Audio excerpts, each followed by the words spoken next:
The Indian Ishapore 2A1 rifle in 7.62 NATO. Another old bolt-action rifle. This one I can't say was converted. They took, and I guess used the stocks and hardware from Mark III's, but they have a brand new receiver and barrel.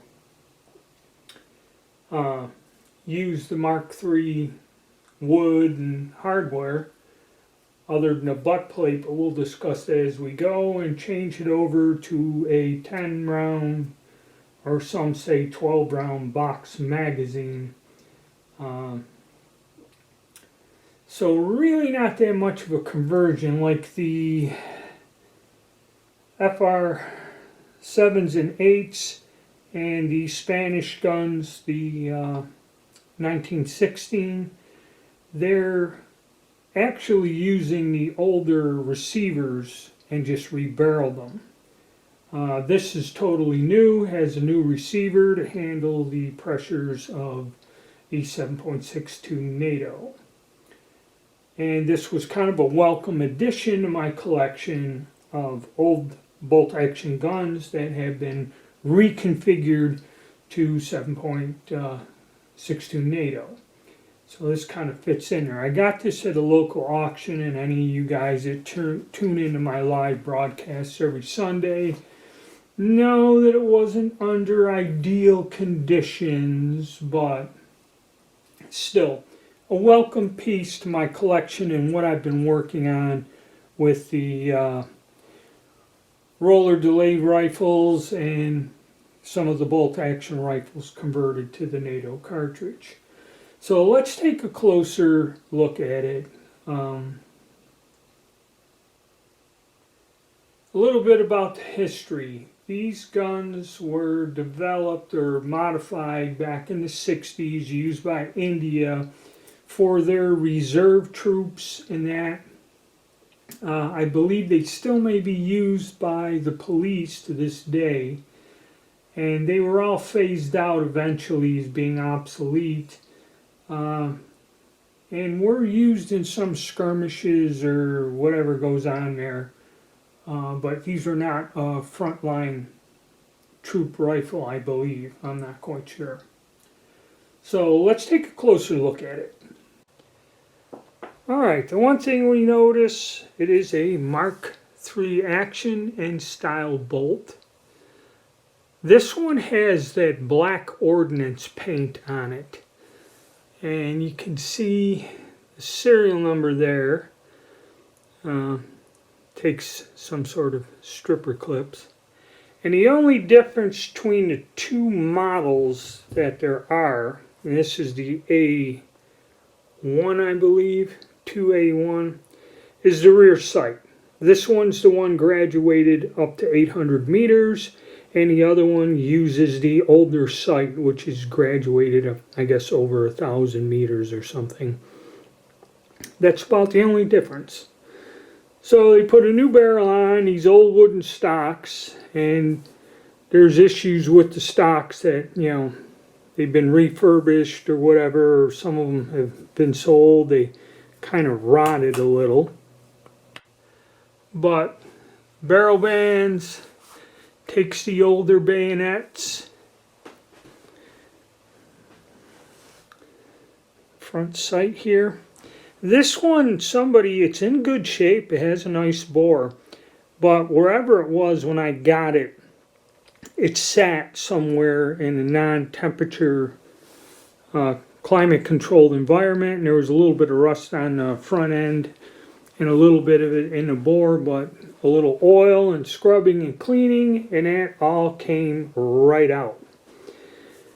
So these have got a new receiver, modified with a box magazine, which is detachable. And I looked up, they do make newly manufactured reproduction ones, but they're quite expensive, about $70, $80. And we do have this marking here on the stock. SA. I don't know if that's a property mark, or there was a mark the British put on guns when they were phased out. And this one has either pot metal or aluminum buttstock, which was newly made for these. You may even find some of them with the old brass in there. Now, as for the markings, they're there and they're correct like all of them should be, but that black paint, they're not really visible. I think 1967 was when this particular rifle was done up. And there we go, look at the internals. Now, somebody said that these rifles have issues with the feeding because of the way the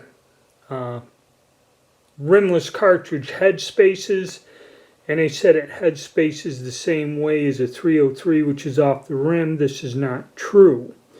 If you look in there, it's a chamfer on there, and that rim does not contact it. It head spaces off the shoulder of the cartridge. And when I ran the gauges in there, I found that this chamber takes the go gauge for 308 and will not close on the no-go gauge for 308 Win, and will not close at all on minimum for NATO. So this gun, the chamber is cut to 308 Winchester specifications, not 7.62 NATO, which is a little odd. And then the extractor here has been modified for the rimless case, so that's a little different. And then something, when we pull the magazine out, we'll look at it. They said the way the magazines are a little beat up, or the way they're designed, also leads to problems with feeding and that. So we'll see when we get out and shoot it. Let's take a look at it from the other side. And this also comes apart much like the Mark III rifle. Again, look there.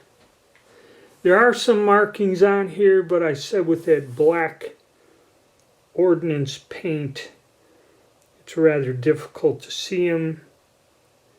Here's a better look at the extractor. I guess that's a bit different to handle the different cartridge. Safety works, I guess, the same way it does on a Mark III. I had one once years ago, but that's been long gone now. A couple little bumps and bruises on there, but nothing to write home about. Take a look at it from the other angle. And looking at it from the bottom, this does have a stock repair in there. There's no cracks on the wrist, which is quite common with these. There's a couple markings down in here. Stamps. Our box magazine.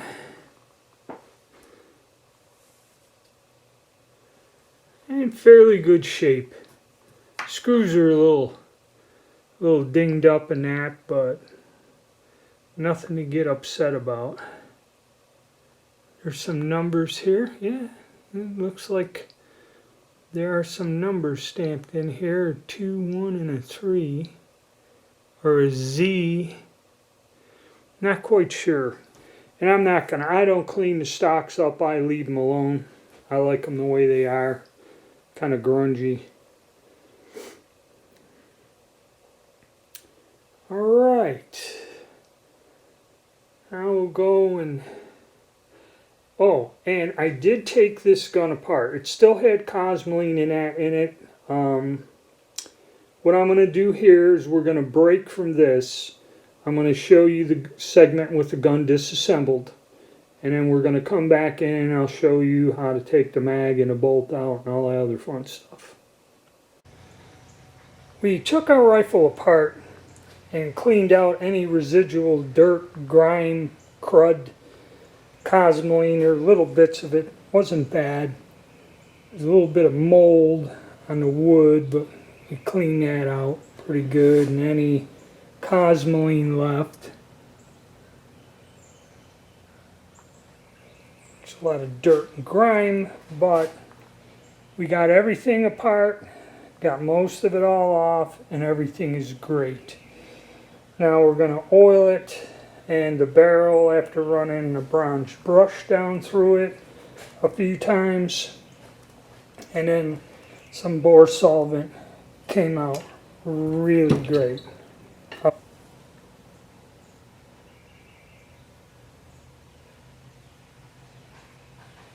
We'll get better light and a better situation, and we'll check out the markings later, but nothing unusual with this particular model. Basically it's been redone, the 308 or 7.62 NATO conversion, but nice piece that I scored at this auction. Okay, so we have a standard Mark III action, okay, with the bolt, cock on closing, and like I said, this particular rifle head spaces to 308 Winchester chamber, so it's a tad bit. It's not like the Spanish guns that do chamber to the NATO chamber dimensions. So to get the bolt out, you just flip up, come to the rear, flip it out, and there we go. So our extractor is a little bit different. Now some people have, when they're demonstrating their rifle, some difficulty. Some say the extractor's weak, may have to be replaced, whatever. Somebody said that this head space is like the 303 cartridge. It does not. The 303 cartridge is rimmed. This thing is head spacing off the chamber like a standard rimless rifle. The reason these Spanish guns are head spaced, which is basically longer, is because that Mauser claw extractor basically holds the cartridge to the bolt face pretty firmly. Okay, even if your head space is off a little. So that's the difference. This is relying more on the cartridge and the chamber being tight to function, at least this gun. Okay, this is the only example I have. And we can release the magazine by depressing the little lever. Off it comes. And some people have stated, looking at this, that the magazine lips, I guess the way this is done, it's a two-piece deal and it's pressed together and welded or something, and they said the lips are uneven, which these kinda are, but I don't know if that has anything to do with functioning. I have not shot this rifle yet. I will make a video where we go out, load it up, and shoot it, and I will try to figure out exactly how many rounds fits in here. Supposedly it's 10, but some people say it's 12. They get an extra 2 in there. And this rifle, everything matches. The bolt, the receiver, the magazine. So this is the magazine that came with the gun, probably from the factory. And like I said, the new reproduction ones are up there in price. So I may work with this. If this has issues, I'll try to fix it, other than investing more money into that, because I kind of didn't like the way the auction ran with this. But everything looks smooth and nice. The bore is very nice. So this thing really doesn't look like it has a lot of wear and tear on it. And we'll get it back. And then I will do a comparison of all of these NATO converted bolt action guns and kind of see which ones are the most practical and how they all shoot when I get the time and when my range is open once again. Alright, hit the like button, subscribe, and stay tuned.